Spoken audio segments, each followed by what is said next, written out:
ওই গির্জার যে পার দিয়ে তিনি আব্রাহাম লিঙ্কন জিজ্ঞেস করছিল, আব্রাহাম তুমি কই যাইবা, কোথায় যাইবা? মানে আলোচনা করছিল যে আপনি কি এই স্বর্গে যাবেন না নর্গে যাবেন।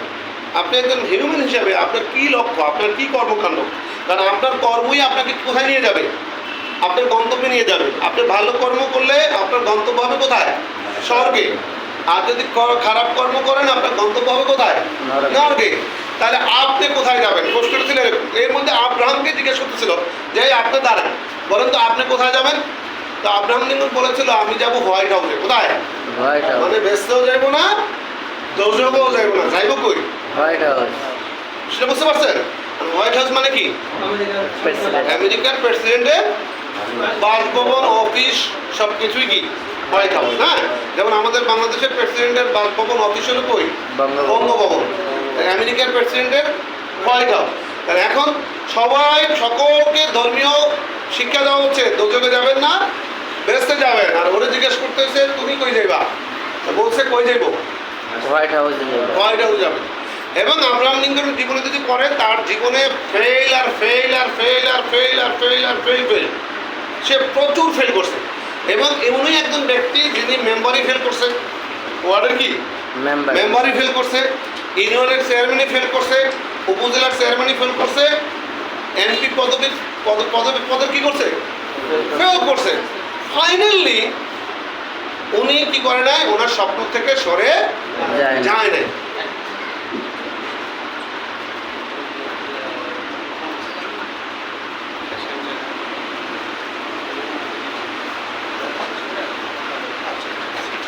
আচ্ছা, তাহলে সেক্ষেত্রে আপনার আব্রাহাম লিঙ্কন তার জীবনে কি আসছে? সে কোথাও পাস করে নাই, এবং সে বারে সে আবার ল পাস করছিল। বারে যতবার করে মানে নির্বাচন করছে ততবার কি করছে? ফেল করছে। এই ফেল করতে করতে করতে কিন্তু তার লক্ষ্যে কি হয়ে যাইব? হোয়াইট হাউসে। তো সে কিন্তু কি আমেরিকার প্রেসিডেন্ট হয়েছিল না?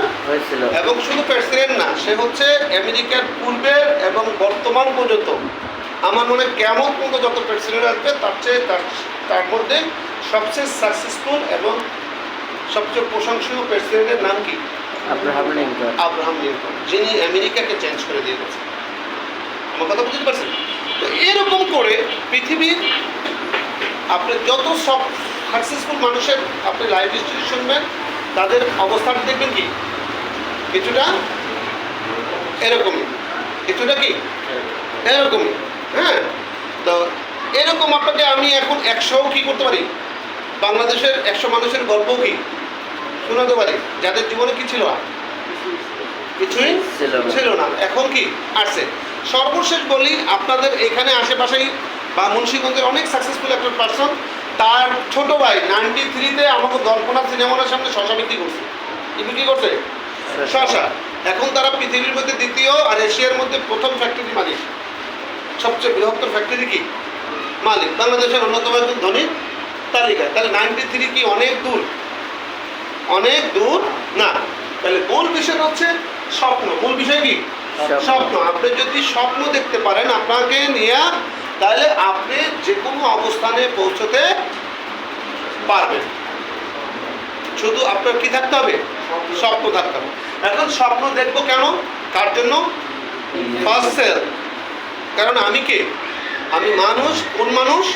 আশরাফুল মাখলুকাত, সৃষ্টির শ্রেষ্ঠ জীব। পৃথিবীতে যাহা কিছু সব আল্লাহ পাক কার জন্য তৈরি করছে? মানুষের জন্য। আমার জন্য। কার জন্য? আমার জন্য। আমার জন্য, মানুষের জন্য না, আমার জন্য। আমার জন্য তৈরি করছে। এই আমার জন্য তৈরি করছে কিনা একটা এক্সাম্পল দেই, জানেন না? এখান থেকে আমরা কেউ কোনো একটা মুদি দোকানে গেলাম, গিয়ে জিজ্ঞেস করলাম যে ভাই পাকিস্তানি বাসমতি আছে? উনি ওনার দোকানে আছে। উনি কি বলবে নাই? বলবে আছে। বলে কিলো কত? 500 টাকা। আপনি যদি ওনাকে 500 টাকা দেন, ওনাকে 1 কিলো দিব না? দিব কিনা? দিয়ে দিবে, ঠিক কিনা? আপনাকে 1 কিলো দিবে কিনা? দিবে। কারণ আপনি 500 টাকার দাম বলছে, 500 টাকা দিয়েছেন, আপনাকে 1 কিলো দিয়ে দিছে। এবার যদি 1 কোটি টাকা দামের একটা গাড়ি তার দোকানের সামনে দাঁড়ায়, আর ভদ্রলোক এসে যদি জিজ্ঞাসা করে যে ভাই তোমার দোকানে পাকিস্তানি বাসমতি আছে, দোকানদার কি বলবে? কত দাম? গাড়ি দেখে কি 100 বেশি যাইব? না, 500। উনিও 500 টাকা একটা নোট দিল, আমাকে 1 কিলো দাও, ওনাকে 1 কিলো দিবে না? হ্যাঁ, তাহলে এই দোকান থেকে আপনিও 1 কেজি চাল কিনছেন, ওই মার্সিডিজ ব্র্যান্ডের গাড়ির থেকে নেমেও কি 1 কেজি চাল আপনাকে দিচ্ছে। কারণ কি? কারণ ওই চালের ভ্যালুটা আপনি দিচ্ছেন। তাহলে ওই দোকানের কাছে এই দুইজন কাস্টমার মধ্যে কোন কাস্টমারটা বেশি ইম্পর্টেন্ট? দুইটা কাস্টমারই তার কাছে কি সমান, ঠিক কিনা? হ্যাঁ, ঠিক কিনা? হ্যাঁ। সো পৃথিবীতে আপনি আশরাফুল, আপনি মানুষ, আশরাফ, পৃথিবী যা কিছু আছে সবই কার জন্য? আপনার জন্য, আমার জন্য। তাহলে আমাদেরকে যে কাজটা করতে হবে সেটা হচ্ছে ওই বাসমতি চালটা করার কি করতে হবে? আমাকে ক্ষমতা অর্জন করতে হবে, আমাকে ওইটার কি করতে হবে? যোগ্যতা অর্জন করতে হবে। আর কিচ্ছু না, পৃথিবীতে যা কিছু আছে সবই আমার জন্য, বাট আমি নিতে পারতেছি না, কারণ আমি নিজেকে কি করতে পারি না, ওই যোগ্যতা সম্পন্ন করতে পারি না। তাহলে এখন যোগ্যতা সম্পন্ন করার ফার্স্ট যে কাজটা সেটা হচ্ছে কি? নিজে এই স্বপ্ন দেখা যে পৃথিবীতে যা কিছু আছে সবই আল্লাহ পাক কার জন্য তৈরি করছে? আমার জন্য। এবং আমি শ্রেষ্ঠ জীব, এবং এই পৃথিবীর কাউকে, কোনো একজন সফল ব্যক্তিকে আমি ফলো করবো। কাকে?